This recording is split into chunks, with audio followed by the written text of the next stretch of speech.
Hey, welcome back. One of the things I love as a storytelling tool is using a trope as a red herring. And yeah, I get the red herring is a trope, so it's kind of a double joke. But what I mean by this is tropes are often believed before other storytelling beats because they're so often used. Oh, yeah, of course, the butler did it. It's just a thing that everyone's accustomed to, and subconsciously you kind of gravitate towards.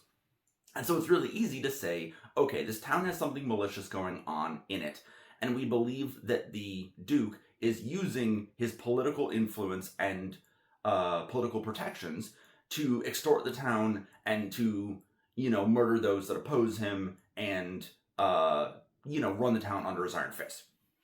Well, of course you're going to believe that. It makes a lot of sense. You get to the Duke, he's actually a giant teddy bear, squishy dude, pretty happy, really kind of unhappy with how the town's going, but he's maybe kind of inept, or maybe somebody's, keeping him at bay. And you realize that what has actually happened is one of his staff is using his political power and he's forging documents to look like the Duke is doing all of this. He's kind of framing the Duke for all of his evil motives.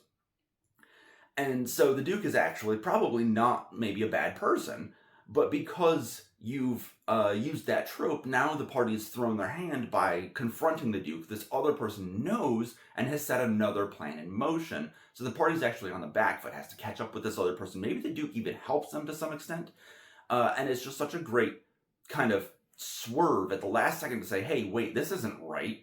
So, all of this stuff is adding up. But when we got to talk to him, he had alibis. He had reasons that he couldn't have done this stuff. He had proof that it wasn't him.